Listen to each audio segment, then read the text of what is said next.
Welcome, everybody, to another episode of the Combat Sports Report here on SportsGrid. Thank you so much for joining us to take our weekly look at the things going on in the world of combat sports. I am Brian Ciano. Appreciate your time. We got everything going on this week. We got some fight cards coming up, one for the BKFC. We'll start to really look forward more so to the PFL one next week when we talk to our man Ian Parker coming up later in the show. We'll also talk to BKFC welterweight Matt Socholotiuk from Montreal, Quebec. He's going to be joining us before he heads off over to California for that great fight card coming up this weekend to start the PFL's first card of 2025. We'll also talk to Lights Out lightweight Tony Cortez as he gets ready for his first fight with Lights Out Extreme Fighting on February 7th for Lights Out XF 22. All that coming up later on the show. We'll also hit on some preview for this week's card for the BKFC. We'll also look to some big news that came out about the PFL over the first couple weeks of 2025, and really came out the last couple days and was finally driven home with some announcements by them to confirm some of the things that have been reported by others. So lots of stuff on the show today. Let's get right into it. We talked to you last week about how Dave Feldman was going to go on with Ariel Helwani on his show and talk about a ton of things. Obviously, he said he had some big announcements. He was going to give some news, and he certainly delivered on all of that. Some great clips. You can go check them out on social media. Some great things from Dave on his past that we'll touch on about events coming up, about the tournament that he's talked about. So let's get into all that. No better person to break down combat sports with than obviously Ariel Helwani, an incredible journalist, not just in combat sports, but in sports in general. He's done a great job throughout his career, but definitely, of course, the standard bearer for combat sports. So no better place for Dave Feldman to go talk to than with him. And let's break down some of the things he talked about last week. First of all, one thing that we've had big questions about was the future of Mike Perry, not only because of what Conor McGregor said after Perry's boxing match against the Pauls, but also because we haven't seen Mike Perry, and he has always kind of seemed more into big fights with other names than the guys in his division. Dave Mundell has been calling him out as the champion of that division for probably years at this point. We recently talked to, of course, the former light heavyweight champion, now after his loss at the end of December, and Jared Captain Deadpool Warren, who said he would love to fight Mike Perry. That it had been brought up, his name had been brought up by others. So a lot of people have been calling out Mike Perry from the inside. Mike Perry always seems to be looking outside and was doing so at that December show where we saw Robbie Lawler in the crowd, the UFC fighter, longtime MMA badass, and called him out, said he would love to fight him. Well, apparently that might be a wish he can possibly get, as Dave Feldman told Ariel Helwani that he is working on that with the UFC. Not something you would usually give much credence to, because UFC promoting with anybody else is usually a no-no. Them giving their fighters permission to fight other people in other organizations or under other rules is usually, outside of Conor McGregor in that boxing match against Mayweather, a big no-no. But apparently Dave Feldman has a pretty decent relationship with Dana White. We've seen them together in social media posts, and I guess he feels a kinship to him in the way he's worked up the BKFC from basically nothing like Dana White did with the UFC, because Dave Feldman said that he has been talking to the UFC, and within the coming weeks, within probably another week from now, he will know if or not it is possible, but that they're trying to get Robbie Lawler versus Mike Perry in the works, and it could happen. And he's pretty much said if it's not Mike Perry's next fight, then it could be his fight after that. So that confirms that Mike Perry is still part of the BKFC, and they have big plans for him still. He said that he will probably be fighting at the end of March, beginning of April. So that opens up a number of different possibilities. There's that Dubai card, that Middle East card I think is happening in the beginning of April. So maybe it's that, maybe it's somewhere else. But Mike Perry's still in the mix for the BKFC, and possibly fighting Robbie Lawler as his next fight or fight after that. All that remains to be finalized, but something that is apparently in the works, and there are good talks going on between BKFC and UFC about maybe making that happen. Also, we got more details on this proposed tournament, the $25 million tournament that we heard about at the end of last year from Dave Feldman in some of his interviews and some of his press conferences. Apparently that is a go. He kind of said that, he kind of made it up on the spot and didn't have everything, all the ducks in a row as he put it, he's the type of guy that jumps off a building and then builds a parachute on the way down, kind of giving himself no option but to make it happen. But apparently it is almost completely locked in as far as the money. You got a lot of sponsors that are willing to be a part of it, that there will be 64 fighters from around the world that will take part in it. I think it's 10 events. He said that, it will encompass. There are going to be different tryouts throughout the world. It's not just, guys from his roster. He is or women, I'm not sure. It seems like it's going to be a men's tournament, given obviously the number of fighters that are going to be involved. There's not that much depth to have that kind of a deep tournament for the women right now with BKFC, but that it would include 4 different tryouts. He said there's going to be probably one in Spain, one in the U.S., one in Australia, and one in the Middle East. So we're going around the world to find the best for this tournament. They're going to be, close to 20,000 applications, what he's expecting. He says they already had pretty much 10,000 in just the first couple weeks that they announced it. They might put a little bit of a fee on it to kind of discourage people, just Joe Schmo throwing his name. Last week, at least, he was leaning towards 175 to 275. That's right, a whole 100-pound difference, which, of course, many of us who have followed combat sports, whoa. How are you going to make that happen? What, governing bodies are going to be okay with that? He says that he has talked to multiple commissions who are okay with that happening in the format that, it's going to be later that you possibly get lighter fighters versus heavier fighters, that maybe you get, a light heavyweight in the BKFC, weight classes versus a heavyweight. That, you're going to work your way through your weight class at first. It seems like, you're kind of end of the bracket of this weight class versus this weight class, same weights. And then the best of those maybe meet up in the end to a situation where you could have 2 guys that are 100-pound weight difference fighting each other at the end possibly, or maybe 30 if it goes to the lighter end. But it seems like he's more inclined to go for the heaviers, the big guys. And that would be very interesting. That's not something we have seen in combat sports in a very long time, at least in sanctioned fights. So you could have a 175er versus a 275er in the finals or, semifinals, something like that, coming down the road for what's going to be $15 million purse. It's a $25 million tournament, but the winner will get $15 million. So it could be very interesting, a very big payday for someone, and they'll get paid throughout. It's not just that they get $15 million at the end; they get their fight purses throughout. So we'll see who's involved. We'll see how it breaks down when everything is finalized. But that seems like a very interesting thing that we have not seen probably since the early days of the UFC. Just completely different weight classes and different styles going at each other to win $15 million. It's going to be very interesting to see how that breaks down. He also said that they're expanding how many seats they are putting in for Knucklemania 5. We talked about that fight card for a while. Said they had to expand to maybe even get over 17,000, that they sold 13,000 seats already. And they are trending to go to, I think, almost 18,000 seats down in Philadelphia for Knucklemania 5. Could be a $2 million gate, which would be the biggest for them ever. It will be the biggest for that arena, he said.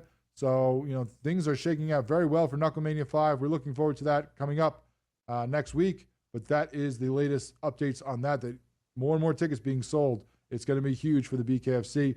And then if you have the time, it's a great, I believe it's about a 10-minute clip on social media of Dave Feldman talking about some of his backstory that we didn't know. He came from a boxing upbringing, that his dad was a boxer. Some of the things that happened to his mother, that she, unfortunately became paralyzed due to a violent incident with an ex-boyfriend, and about how 20 years later, happened when he was 8 years old, and about 20 years later, or 20 plus years later, he ends up tracking this guy down and kind of get his payback. So it's a very interesting story about some of the things that he has been through, that his family has been through on the path to where he is now. Make sure you go check that out. But a great interview that Dave Feldman did with Ariel Helwani last week about all things BKFC. When we come back, we're going to break down one of these big fights coming up this weekend with Matt Socholotiuk, the BKFC welterweight, making his U.S. debut here out there in Pechanga.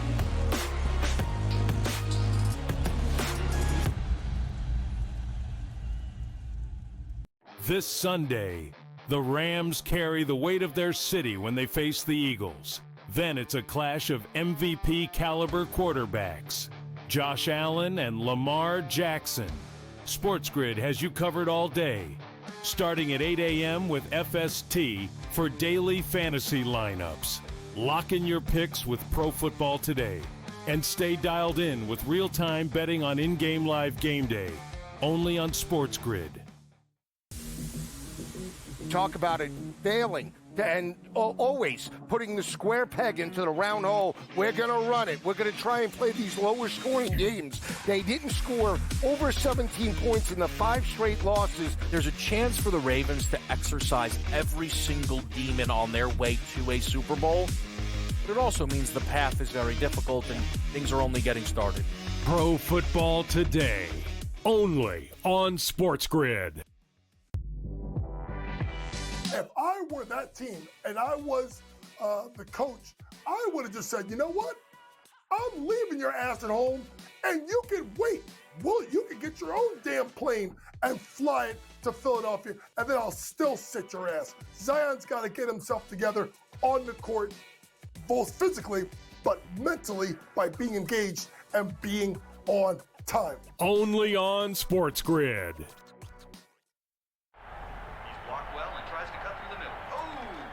Your gut says Miami is going to win, and you should take the over. Your gut also said your NFT selfies would only go up in value.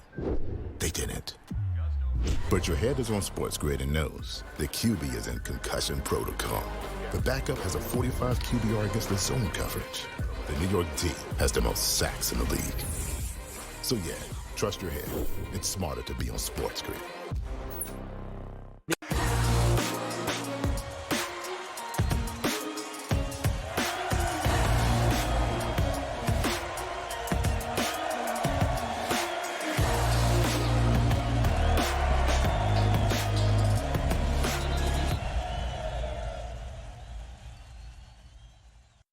Welcome back into the Combat Sports Report here on SportsGrid.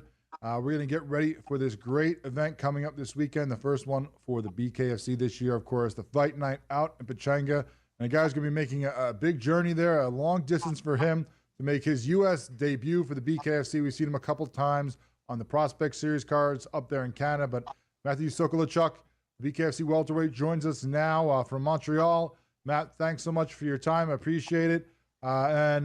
You know, we're going to talk about the fight. We're going to talk about what you've done with the BKFC before this. But before that, I want to get to know you a little more. I saw somewhere, you know, obviously people have their different career paths usually to getting into combat sports. But one that's probably a little bit different for most Canadians. You know, we've seen a lot of, I've talked to a bunch of the guys from the Prospect Series card before. And of course you have the former hockey players, but former running back. You played football, you're running back. How did you go from, first of all, how did you get into, you know, obviously football not as big for Canada. They have the CFL, but, you know, not exactly the sport of choice. Usually it's hockey or lacrosse, I feel like. How did you become a football running back, and how did you go from that to being a bare-knuckle fighter? Yeah, I started playing football in high school. Actually, my girlfriend at the time influenced me to play. I didn't want to play. I was more of a basketball player. But as soon as I stepped on the football field, I felt super comfortable, and it was like, this is my sport. I never did any contact sports before that, minus a little bit of wrestling. And then, I love the aggression of football and the teamwork and the training, and kind of led me to my natural progression of, you know, what do I do in the off season? So I started wrestling a bit here and there, and then that brought me into MMA and then boxing, and then back into bare knuckle. Of course, basketball. How could I not mention that? Getting bigger and bigger in Canada as well. Great, that team is getting more and more stacked with guys like SJ and RJ Barrett and some great players up there in Canada as well, and keeps growing as well. But now, of course, combat sports, a big part of Canadian lore. Plenty of fights, not only in hockey, but plenty of great boxers, especially coming out of Montreal, where you're training great MMA fighters, of course, some from the gym that you train at and work at now in TriStar. What has been your path to go from football to to fighting, and now to, you know, bare knuckle fighting as well? What has that journey been like for you, that transition to being, you know, former MMA, former, you know, fighter in general, to taking off those gloves and trying things out in bare knuckle? I mean, I was very fortunate when I first moved to Montreal from Ontario. That's when kind of George was making his, you know, GSP making his big time run. So being at TriStar, I was around all the big names. Looking back on it now, even that's when the UFC had their Ultimate Fighter Canada version. So you had lots of good guys training with, and lots of knowledge. And then transitioning over, you know, I wasn't the best MMA fighter. I started quite late, so learning how to box and do Muay Thai and Jiu-Jitsu and wrestling, I always felt kind of lost. So I always had a really brash style of boxing where people would complain, you can't do that, you can't grapple, you can't do this. I'm like, I just love to fight. So the natural progression to go from boxing, and now I'm actually able to use those clinches, that kind of Greco-Roman wrestling style in bare knuckle, and then having no gloves on makes the damage in the atmosphere so much more exciting. Yeah, when we talk to many fighters, in bare knuckle now, even ones that have been to the UFC and been in, championship fights, and that, they talk about how, it's almost easier for them now with the BKFC because you don't have to worry about all the different disciplines. So I'm sure someone like you who started much later than others, learning all that extra stuff, all the little nuances of every different discipline, it's probably a lot easier now to say, you know what, just punch you in the face and do, win by any means necessary. And you've done great so far. You had 2 great fights for the BKFC and the Prospect Series card. What was it like for you to make that transition for the first time to be, for the first time actually fighting without gloves? Obviously, you can do different things in training, but you can't really recreate that until you actually get in there. What was it like for you that the first fight that went the 3rd round, you get dropped, you have to get back up and, turn it around, you get the 2 knockdowns yourself before the finish in the 3rd, and then the quick first round knockout in the second fight. What was it been like for you, those early fights for the BKFC as you start your path on this career? Yeah, I mean, you never know what to expect because my last fight before that was 7 years ago. I kind of quit MMA and decided to open up my own business and just focus on just training people. Then one day I'm sparring and my coach, Howard Grant, says, there's this bare knuckle league. And I was like, okay. He goes, do you want to try it? And I said, I would absolutely love to fight bare knuckle. And so as we transitioned over, our training is, because when you have gloves on, you have extra protection, the padding and things like that. But so I tried to adopt more of like a Wing Chun style with using my hands as a guard and trying to have my hands more open so I'm not getting actually any shots on my face. I'm trying to deflect them and move them. And then the first fight, I get knocked down the second round, kind of like a flash knockdown. I get up, and that's kind of when I was like, okay, I have to, I'm always a slow starter somewhat. So I said, you know what, I better keep going. And if I just stay patient, and I knew the guy thought I was going to come out, because I'm maybe a bit bigger, he probably thought my cardio wasn't going to be as good. My cardio, I can fight for days if I have to. So I kind of felt he was wearing down, and I saw his demeanor after the first knockdown. Because when you're getting hit in boxing, yeah, it hurts, but there's no face lacerations. But when you get hit in bare knuckle and you feel those knuckles again on the same spot you got hit, that's when you decide, is this for me or maybe I should quit? And I feel like after the second shot, it was a kind of mixture of you got hit hard and it's not really for me. Now you're fighting Peterson. The first time in the U.S. you're fighting for the BKFC, only your first fight in the U.S. ever in your combat sports career, if I'm not mistaken. But you're hoping this is the first of many. You're looking to fight at least 3 times this year, if not 4. That's your goal. Talk about that and the fight coming up here. Yeah, I mean, I'm super excited. I don't fight to pat my record. I fight because I want to fight good fighters, challenging fighters. I want to, at the end of my career, know that I fought the best, that were in the game, and not just easy matchups to build a record. This fight gets me excited. My training's been great. Training camp's been fantastic, injury-free. And it's someone that I look forward to meeting in the middle of the ring. And, I know he's going to bring it, and I'm not stepping back. So it's going to be a fantastic fight. Yeah, he certainly says he's going to come forward. Says he doesn't see it going past the second round. So we'll see who ends up the victor in that one. Going to be a tough fight, a very aggressive fight, I'm sure, from the two of you. And we're looking forward to it this weekend out there in Pechanga. Good luck. Thanks so much for joining us. Looking forward to seeing more of you this year in the BKFC. Appreciate you. Thanks for having me.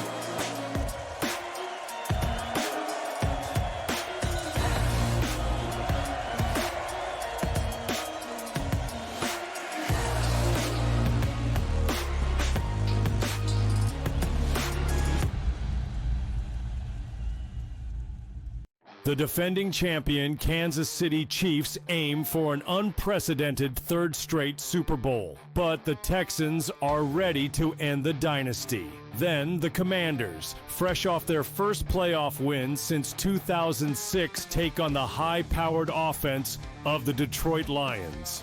Start your game day with pro football today at 10 a.m. for pregame betting. Then, stay in the action with in-game live game day, only on SportsGrid. What if he gets Kellen Moore? See that guy, right? He was like supposed to be the coach in waiting when he was the offensive coordinator. Is that enough? Like, does Jerry pull the trigger for that? Or does he pull the trigger for Dion? Mike McCarthy would have not let this play out this way unless he had a job. So I think McCarthy already has the New Orleans job. Game time decisions, only on SportsGrid.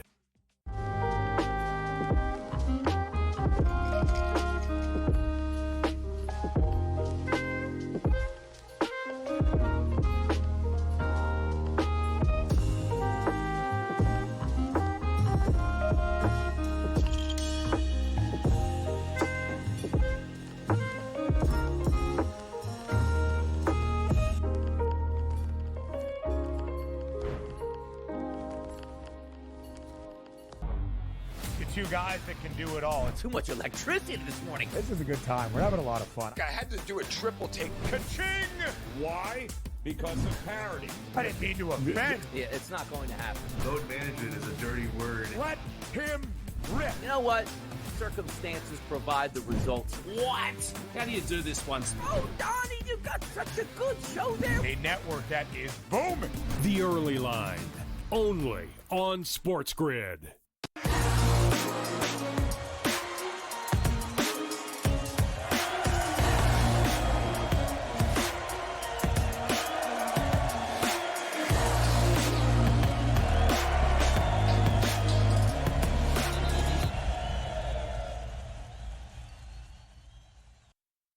Welcome back into the Combat Sports Report. Thanks so much to Matt Socholotiuk for joining us and talking about this fight that he has coming up this weekend out there in California. BKFC Fight Night Pachanga going to be going on the 18th, Saturday, 8 o'clock Eastern on the BKFC app. Make sure you check it out. Let's talk about some of the great fights, including Matt's. That'll be on this with the top 3 fights as we break it down here on SportsGrid. First up, the main event, going to be a welterweight bout between Evgeny the Sailor Kurdanov versus Elvin El Bandito Brito. Of course, Brito, the former champion at welterweight, now number 5 in those rankings, going to be taking on Kurdanov, who's 0-2 in the BKFC.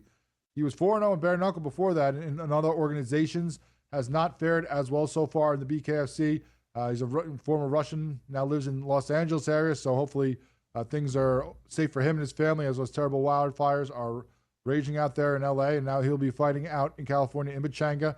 So he's local, going to have plenty of family and friends there, I'm sure, supporting him. Going to have the crowd behind him. He runs a health and wellness business in his 9-to-5 out there. So, as we said, hopefully things are okay with him and many of the fighters out there in the LA area and people in general, of course, with the terrible things going on there. But he's fighting Elvin Brito. He's got to focus on him, the former champion in this division, 6-5 in the BKFC. You know, thought that he was back after just dismantling a fort in April. Then, unfortunately, had that fight against Jake Lindsay in August that did not go his way.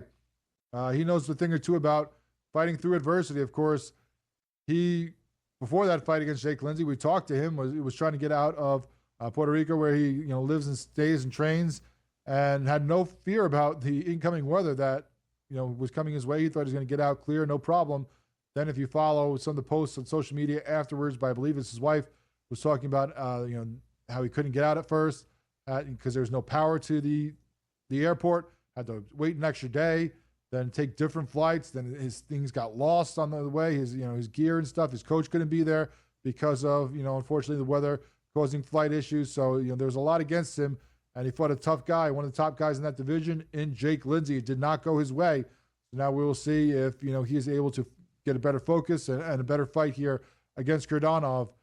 In this main event, can be a very interesting fight. I'm leaning towards Brito, of course, with that experience, and Kurdanov not having a great record for the BKFC so far, facing a lot of things going on around him.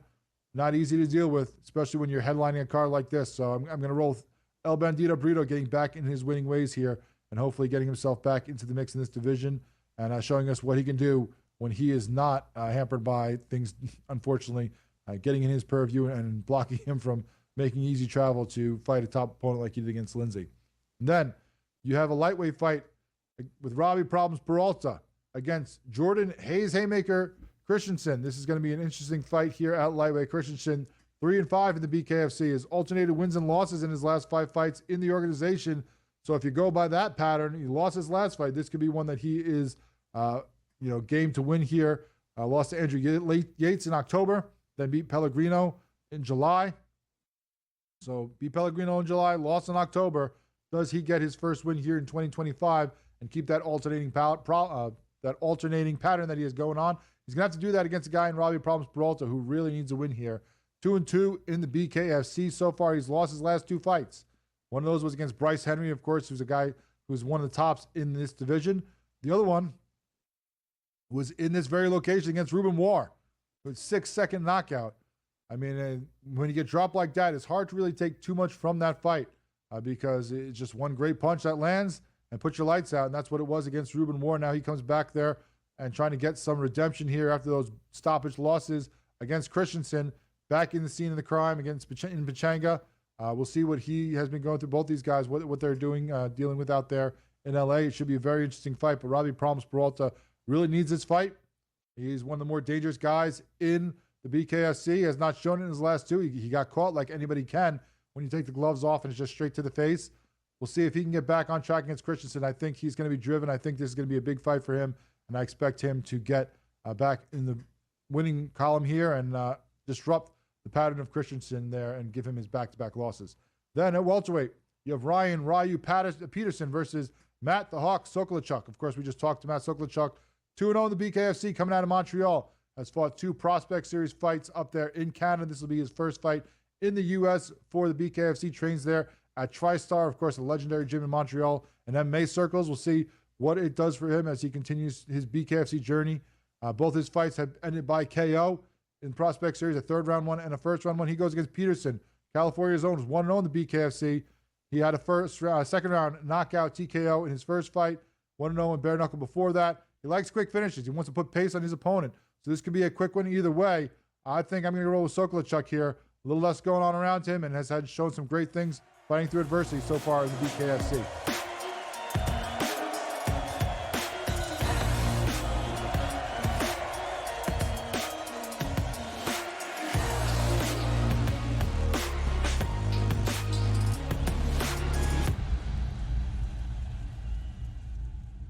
This Sunday, the Rams carry the weight of their city when they face the Eagles. Then it's a clash of MVP caliber quarterbacks, Josh Allen and Lamar Jackson. SportsGrid has you covered all day, starting at 8 a.m. with FST for daily fantasy lineups. Lock in your picks with Pro Football Today and stay dialed in with real-time betting on in-game live game day, only on SportsGrid. Talk about it failing and always putting the square peg into the round hole. We're going to run it. We're going to try and play these lower scoring games. They didn't score over 17 points in the 5 straight losses. There's a chance for the Ravens to exercise every single demon on their way to a Super Bowl, but it also means the path is very difficult and things are only getting started. Pro Football Today, only on SportsGrid. If I were that team and I was the coach, I would have just said, you know what? I'm leaving your ass at home, and you can wait. Well, you can get your own damn plane and fly it to Philadelphia, and then I'll still sit your ass. Zion's got to get himself together on the court, both physically, but mentally by being engaged and being on time. Only on SportsGrid. Statement from Giants president John Mara. Joe Shane and Brian Daboll will continue in their respective roles with the organization. As disappointing as the results of the season have been, Steve Tisch and I remain confident in the process that Joe and Brian have implemented. The Giants, an absolute train wreck, and I love it. The Early Line, only on SportsGrid.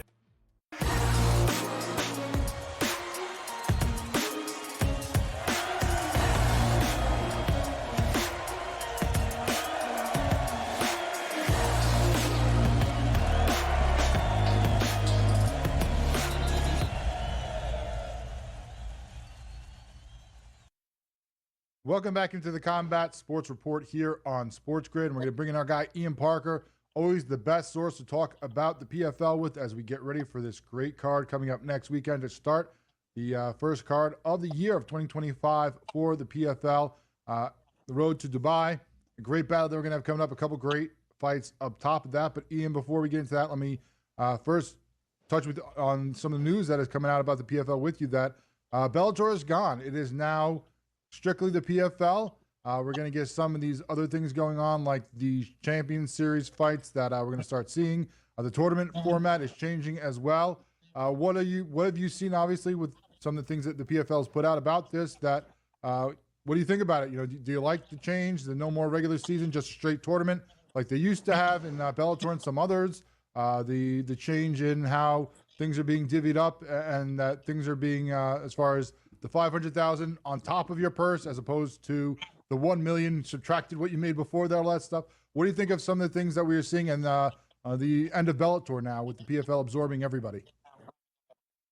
Yeah, I mean, look, the whole end of Bellator thing, I think, is getting so blown out of proportion, respectfully. It's funny how a lot of these hardcore Bellator fans were not around when Bellator was around, right? But for me, when PFL bought it, I think everyone knew that at some point it would be consolidated into one brand. That's exactly what it should always have been. So I do like that aspect. I think the two-brand thing is a little silly. So I'm glad we're finally, it's all under the PFL umbrella. That's where it should be. In regards to the format and the tournament, look, they did the format for a long time, and I think that it had its challenges. And for them to now do a one-and-done type of Grand Prix situation, it just simplifies it. And yeah, when it comes to the million to the 500,000, I think when they put it out there, people were under the assumption it was a money thing. It's not.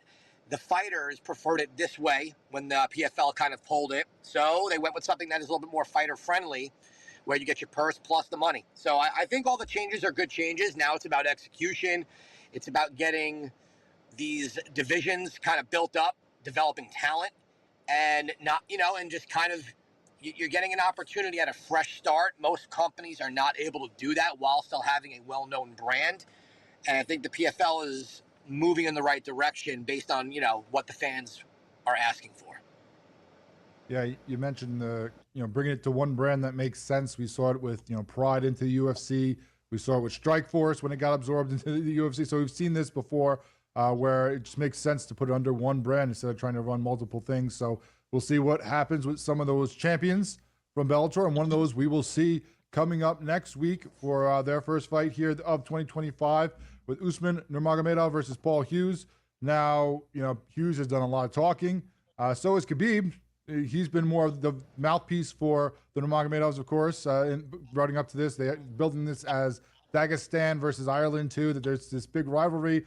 I think it's more of a Conor and Khabib rivalry than, country versus country. But we're going to get a bunch of Irishmen on this card, a bunch of Russians. It's going to be very interesting. Let's talk about this top fight first, where Paul Hughes, pretty early in his career, has, shown some good things, but has used, like Conor, used his mouth to get to the top pretty quickly and getting this title fight pretty early in his PFL career against a badass in Nurmagomedov who's undefeated. Yeah, I mean, look, I think Hughes I don't know if I'd compare him to Conor, the mouthpiece. Conor was a little bit more outspoken in a drastic way. I think what Hughes did against Antonio McKee Jr., and this is more of a right place at the right time. This goes back to what I was mentioning before about depth with these rosters, really determining how to, build your champions. Because if Antonio McKee Jr. would have beat Hughes, he'd be the one fighting here. So this makes sense. I think Hughes is getting a very good opportunity. If he's able to pull off the upset, and the PFL just got an amazing amount of value out of him. But even if he loses, right, he's losing to someone who's arguably one of the best in the world in this division, regardless of organization. Usman Nurmagomedov is phenomenal. He keeps getting better. I'm very curious to see how Hughes does in this fight more than I am Nurmagomedov, if that makes sense. I think there's a big test for Hughes. We said the same thing about him when he fought McKee Jr., and he almost made it look somewhat easy. So maybe some guys are just ready a little bit faster than others. So I think this fight, like I mentioned, right time, right place for Hughes. Nurmagomedov doesn't say no to any challenger. So here we are. Should be a good fight. What do you think of the buildup of, country versus country? I mean, Khabib's very, very vocal saying, there isn't that many great Irish fighters. I mean, obviously, there's been a lot of them over history in other combat sports, maybe not the huge names that Conor became with the UFC and MMA, but I mean, Ireland definitely has its history of fighters. And now him saying basically that Dagestan is way above them. Of course, we know his family and his gym has, permeated throughout the MMA world. But do you think that this rivalry really exists, or is it more on a personal level that we've had, some of these fighters man-to-man instead of country versus country? Well, look, the Nurmagomedov clan, the family, if you want to call it that, they're not really trash talkers. It's more about if you say something to them, they're going to respond in a way, and this is what Khabib does. If Conor never messed with Khabib wouldn't say anything, wouldn't have said anything. And for Khabib, he's just always confident. So for him to say, I'm going to smash everyone, I'm going to do this, it's just his mental state. It's just how he is with the confidence level. To me, win or lose, doesn't matter whose country is better, because at the end of the day, it's still one-on-one. The countries aren't going to change tomorrow. Conor will not even be in Hughes' corner. We already know that stuff. I think it's good for build-up. It gives the fight a little bit more of that oomph, to a little more pizzazz, a little bit more flavor. Sometimes fights they don't need that extra. But hey, I like when fighters get on the mic and they talk. It makes the build-up. It's like that WWE building up matches and rivalries. It's what gets things excited. That's marketing 101. So do I think it's a true country versus country rivalry? No, because there's some truth to what Khabib said. I mean, outside of Conor, there hasn't been a ton of successful Irish MMA fighters. But Paul Hughes, who knows? Khabib's doing a good job with his lineage, with his legacy, building a team. I think Hughes is not fighting for Ireland. I think Hughes should be fighting for Hughes, and that's exactly what he's going to do. And he's been doing his part out there, saying what he wants to say out there. Visited the U.S., was out there with the Celtics and the Porzingis. He was hanging out in New York, was pouring Guinness in Boston. So he's been out there promoting the fight as well. And we will see, if it lives up to the hype that it has been given with these guys. Hopefully it does. The co-main event has changed a couple times. We've had, Nemkov, the former Bellator light heavyweight champion, moving up to heavyweight here. Had an opponent. Then it became a trilogy versus Anderson. Now that's scrapped too, and we get him versus Tim Johnson. I was intrigued when it was him, Anderson, because both these guys kind of going up in weight. Now that it's against a guy who's been a heavyweight his whole career, not the greatest record, but who had a nice run through the regular season for the PFL last year in Johnson. What do you think this is for Nemkov? Do you think it's a tougher challenge for him going against a guy who's been this heavier opponent for a long time? I mean, look, let's call it what it is here. Johnson is probably driving his livestock truck, got the call because they ran out of options. The Anderson fight fell through. Ante D'Elia got booked, then he got injured. No, Nemkov is so good. It doesn't matter what the heavyweight division is. I love Tim Johnson as a person. He's fun. He'll throw hands for round one, but if he doesn't get the knockout, he's gonna get destroyed. Nemkov is the real deal. They did this to keep Nemkov on the card. Johnson answered the call. I just hope he gets something somewhat competitive past round one. I think Johnson's going to be very honest, just like he was against Danilo Marquez, where he said, if I didn't get the knockout round one, I was going to lose. I think we're going to see a very similar situation here. I am hoping to see more of Nemkov, though, in the future against a more suitable opponent that makes sense in whatever division he decides to fight in. Yeah, he's been great for Bellator. We'll see what he can do now with the PFL. We got a couple of featherweight fights. Magomedov is a replacement against Kelly in that one. You also have Ibragimov versus Mohakanan in featherweight, and then a bantamweight fight on the main card as well with Kovalov versus Fernandez. What are you looking forward to in these three fights? Nathan Kelly. I'm interested to see how he does. It's a much different challenge for him. He's been somebody who is really, has rose to the occasion. He's trying to prove that he's more than just a prospect at this point. And I think this is the type of challenge where if he gets past it, you could see someone like him maybe in the season. This is how you earn it. And I think he's another guy to keep an eye out for. Ian Parker, always a great source for everything going on in MMA, but especially for us with PFL. Thank you so much for your time again. I know you're back on the road again this week. Have safe flights, and we'll talk to you again soon here on the Combat Sports Report here on SportsGrid. You got it, guys.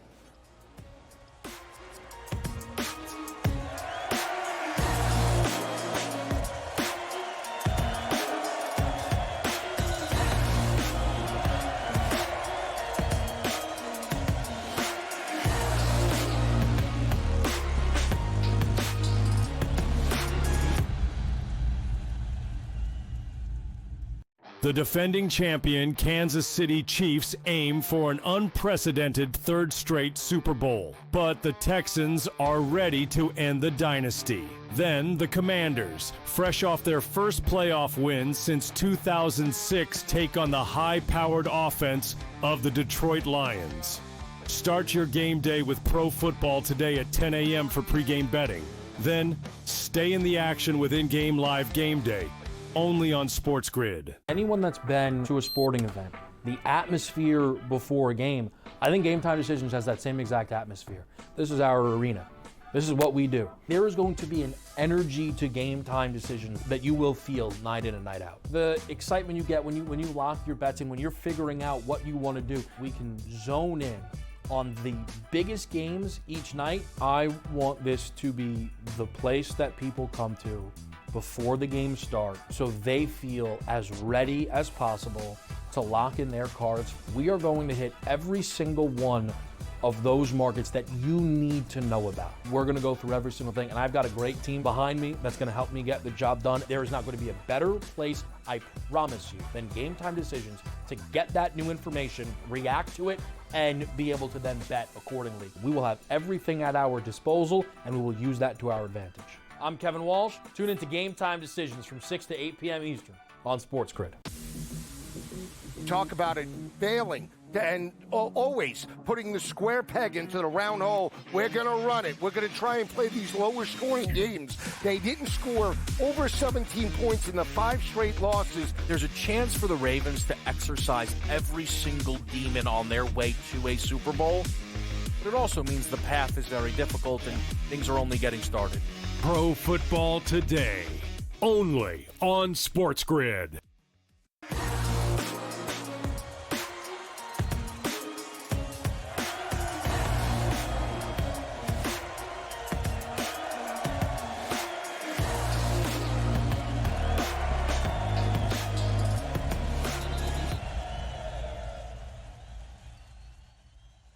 Welcome back to Combat Sports Report here on SportsGrid. And now we're going to go out west and talk to Tony Cortez, the lights out lightweight, who's going to be on that February 7th card against Alex Arteaga. You joined us now. Tony, thanks so much for coming on. We appreciate your time as you get ready for this fight coming up in a couple weeks. Let's go back first. I want to talk about your background a little bit for anybody who hasn't followed you out there on the West Coast. You know, your great start to your career so far, 4-0 in your pro MMA, all by finishes. You have a 7-0 amateur record, but you have a bunch of different disciplines. Like, everybody in MMA, of course, you have to train in different disciplines and make sure you're proficient in all of them. But, you've done that throughout your career. You had a great post on your social media about how, you went from years of BJJ to wrestling to, MMA and the stand-up game. So, what has that been like for you over the years as you train throughout these different disciplines to now bring it all together and try to make this your career and be at your peak fighting form here at just 23 years old? Yeah, it's been good. It's been a good journey.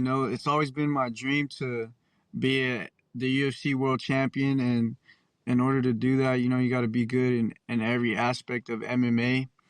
And yeah, it's been really good, a really good journey, and I think it's helped me a lot, in my life. It's helped me a lot mentally. It's a very spiritual thing. So I love what I do. Obviously, there's a big part of the mental of combat sports, and when you're going through all these different disciplines, a big thing of that is the people that help get you there. And you also have a big love of your coach that you put out there on social media as well, about how he basically helped save you. That you at 18 years old were in a bad place. That you were living on the streets, that you were, having your life ruined by drugs and the things that they were doing to you, and that he was there for you, never gave up on you and pushed you to be where you are now. Talk about that relationship, how big that has been for you to get you where you are now, and how important it is to keep you on the right path as you try to reach that career goal that you just laid out for us.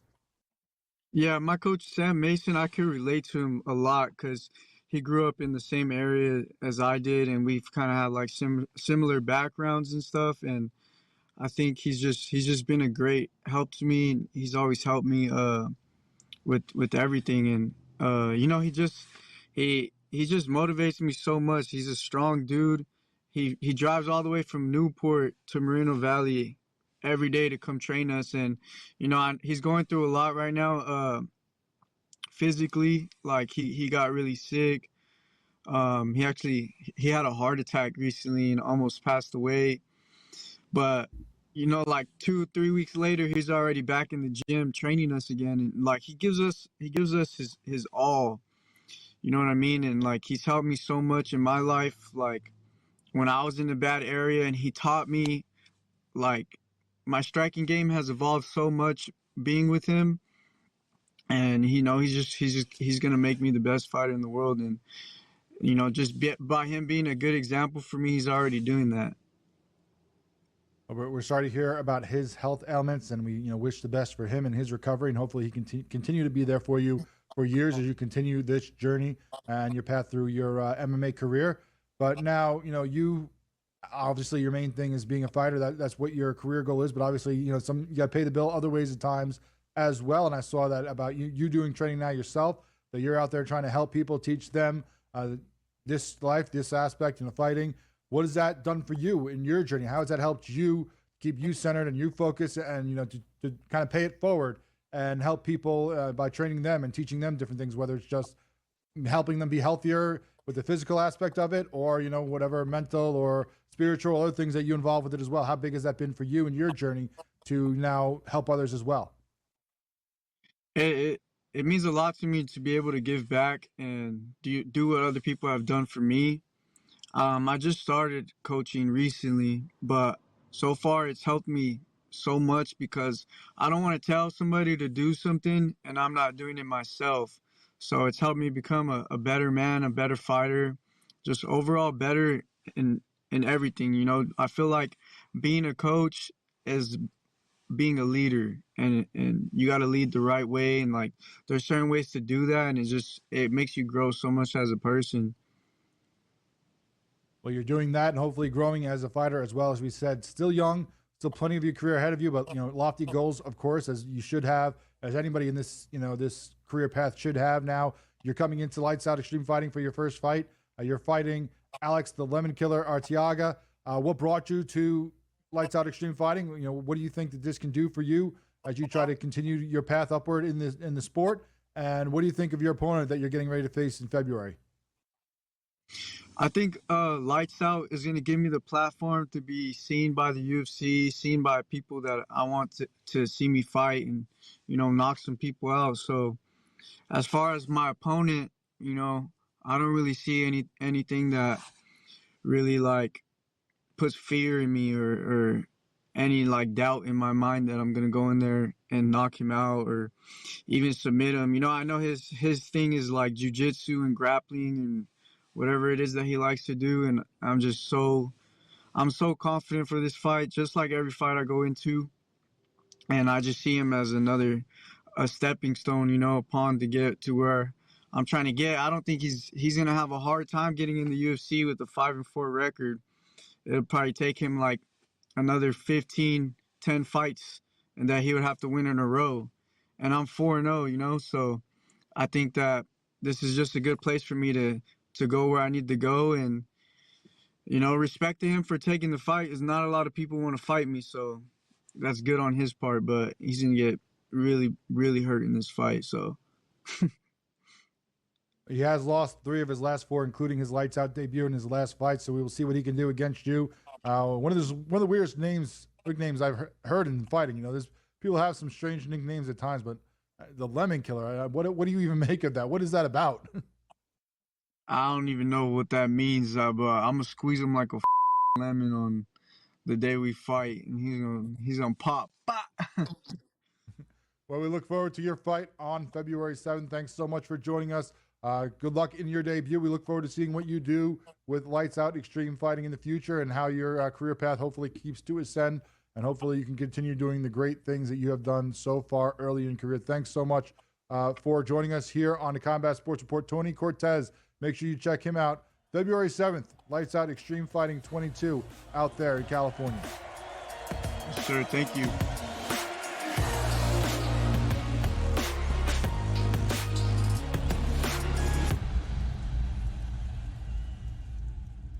This Sunday, the Rams carry the weight of their city when they face the Eagles. Then it's a clash of MVP caliber quarterbacks, Josh Allen and Lamar Jackson. SportsGrid has you covered all day. starting at 8 a.m. with FST for daily fantasy lineups. Lock in your picks with Pro Football Today and stay dialed in with real-time betting on in-game live game day, only on SportsGrid. Talk about it failing and always putting the square peg into the round hole. We're going to run it. We're going to try and play these lower scoring games. They didn't score over 17 points in the 5 straight losses. There's a chance for the Ravens to exercise every single demon on their way to a Super Bowl. But it also means the path is very difficult and things are only getting started. Pro Football Today, only on SportsGrid. If I were that team and I was the coach, I would have just said, you know what?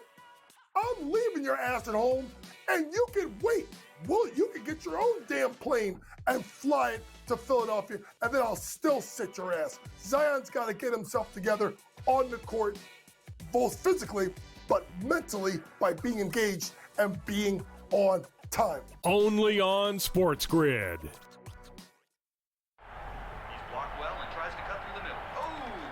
Your gut says Miami is going to win, and you should take the over. Your gut also said your NFT selfies would only go up in value. They didn't. But your head is on SportsGrid and knows the QB is in concussion protocol. The backup has a 45 QBR against the zone coverage. The New York D has the most sacks in the league. So yeah, trust your head. It's smarter to be on SportsGrid.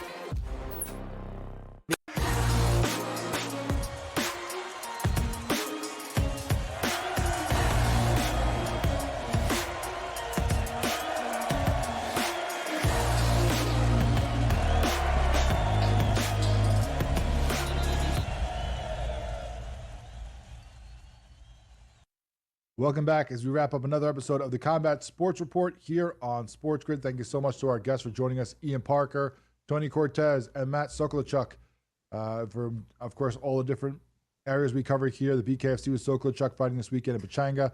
Ian Parker giving us a taste of what's coming up next week, January 25th, with the PFL with their first card. And, of course, talking about some of the changes to the PFL that we're going to touch on in this segment as well. And then Tony Cortez getting us ready for his fight February 7th.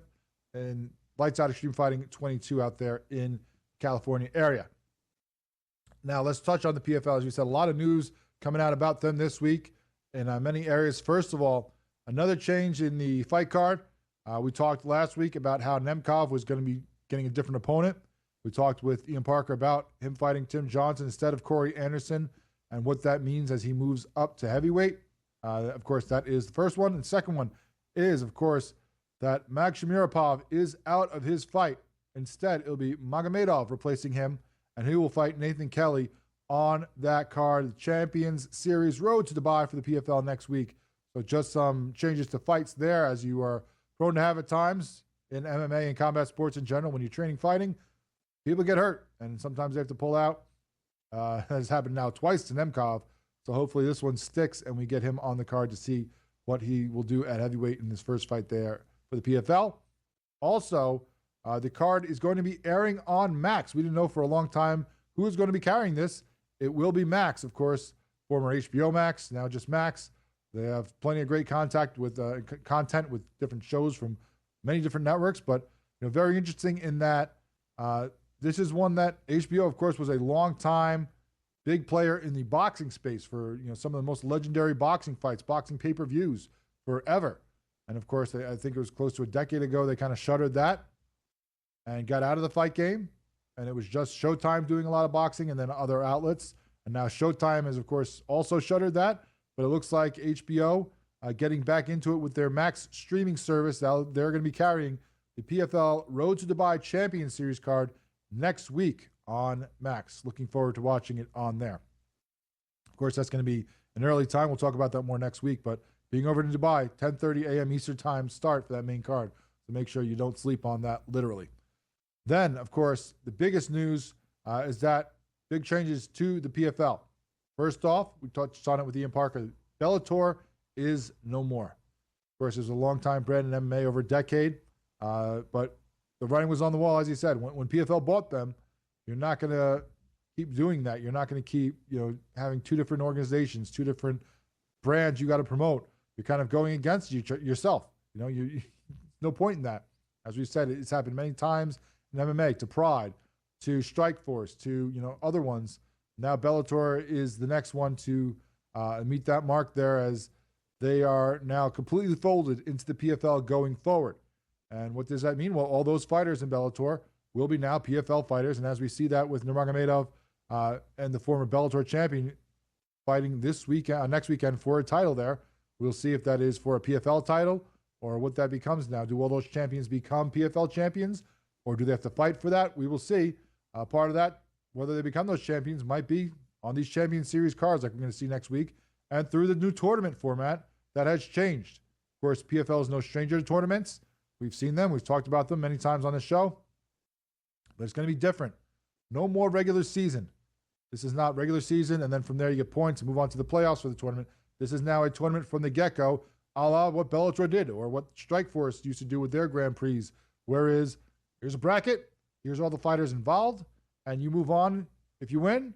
And, you try it. It's going to be, I believe they said 8 fighters, 2 alternates, and you're going to have things go on that way in a bracket format straight out the gates. No more regular season. It's just a tournament from the get-go to see who gets the big check at the end that is also being altered. Now it's not $1 million. It is $500,000. But while you may see that and say, oh, man, they're getting cheap, they're cutting their money, there must be money problems, that's not the case. As has been broken down by multiple people now, multiple outlets, it's that you are getting $500,000 pretty much as a bonus for winning that tournament. It used to be with that $1 million check that they kind of took out what you made along the way from that we didn't know. Now it's that you get your fight purse throughout, and then if you win, you also win $500,000. So the fighters are happy about that. That is the way that will be going now. And as we said, just single elimination tournament from the get-go now. No more regular season, straight to the playoffs. No more Bellator. Big changes overall with the PFL. We look forward to getting more details about what will be going down in 2025 with them, how things will break down, who will be involved with some of these tournaments, and how we will crown these champions. And we'll talk about all that in the future here on the Combat Sports Report on SportsGrid. Thank you so much for joining us. We'll talk to you next week.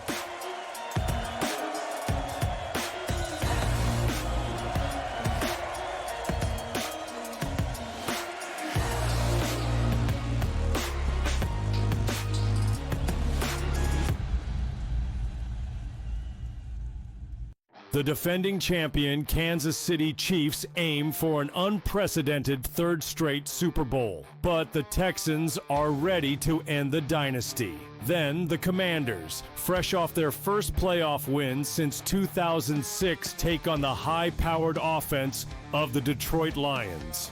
Start your game day with pro football today at 10 a.m. for pregame betting. Then stay in the action with in-game live game day. Only on SportsGrid. Anyone that's been to a sporting event, the atmosphere before a game, I think Game Time Decisions has that same exact atmosphere. This is our arena. This is what we do. There is going to be an energy to Game Time Decisions that you will feel night in and night out. The excitement you get when you lock your bets in, when you're figuring out what you want to do, we can zone in on the biggest games each night. I want this to be the place that people come to before the games start, so they feel as ready as possible to lock in their cards. We are going to hit every single one of those markets that you need to know about. We're gonna go through every single thing, and I've got a great team behind me that's gonna help me get the job done. There is not gonna be a better place, I promise you, than Game Time Decisions to get that new information, react to it, and be able to then bet accordingly. We will have everything at our disposal, and we will use that to our advantage. I'm Kevin Walsh. Tune into Game Time Decisions from 6 to 8 p.m. Eastern on SportsGrid. Talk about it failing and always putting the square peg into the round hole. We're going to run it. We're going to try and play these lower scoring games. They didn't score over 17 points in the 5 straight losses. There's a chance for the Ravens to exercise every single demon on their way to a Super Bowl. But it also means the path is very difficult and things are only getting started. Pro Football Today, only on SportsGrid.